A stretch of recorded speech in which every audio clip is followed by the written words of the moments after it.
Hey, what's happening, guys? I'm Greg Elliott, and you are watching Screen Rant. Are you jonesing for some more Game of Thrones now that the show's over? Well, lucky for you, there is more Westerosi action coming your way. Now, while at the time of this video, it hasn't been 100% officially confirmed yet, the new Game of Thrones prequel is pretty much a sure thing, and it's looking like it's going to involve dragons and Targaryens.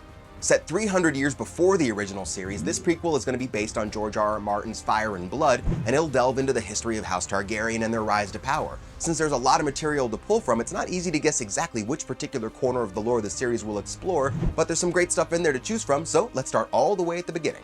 An obvious choice would be Aegon's conquest, where Aegon the First Targaryen conquered most of Westeros. Focusing on this would show Dragonstone at its prime, and we get to see the three original dragons, Balerion, Meraxes, and Vhagar. Now, I'm definitely excited to see Balerion because remember, he's supposed to be huge, way bigger than Daenerys' dragons. And that means we'd also likely see the burning of Harrenhal, which we've only ever seen as a burned out ruin, as well as the actual forging of the Iron Throne itself. But there are a couple issues with this choice.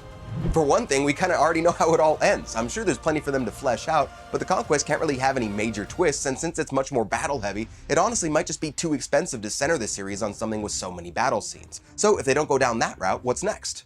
Well, they could decide to explore the history of Daenerys' dragons, or specifically the eggs. This story would follow Queen Rhaena Targaryen, Aegon I's granddaughter, and her friend Alyssa Farman, who, long story short, stole the three eggs from her, sold them in Braavos to buy a ship, and then sailed away to explore the world, kind of like Arya did at the end of the original show. Now, this story would be unique in that it'd be predominantly female-led, and it'd likely focus more on politics and intrigue rather than war. But of course, the most likely story for the prequel to cover is the Dance of the Dragons, the Targaryen civil war that took place when Aegon II and his sister Rhaenyra fought over their dad Viserys I's throne, with most of the houses of Westeros picking one of the two sides.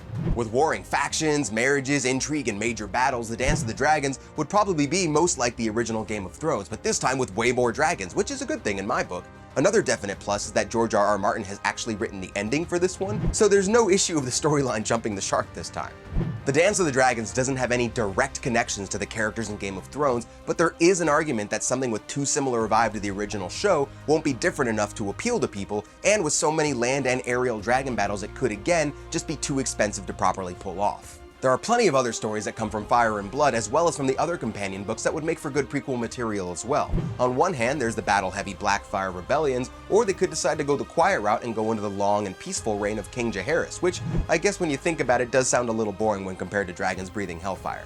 Or they could even do something totally different and draw from the Tales of Dunk and Egg, the series of novellas that follow when Aegon V traveled the kingdom with Sir Duncan the Tall posing as his squire. Until HBO officially confirms the details, all we can really do is speculate for now, but we'll keep you posted as we find out more. Until then, I'm Greg Elliott, and I'm out. Peace.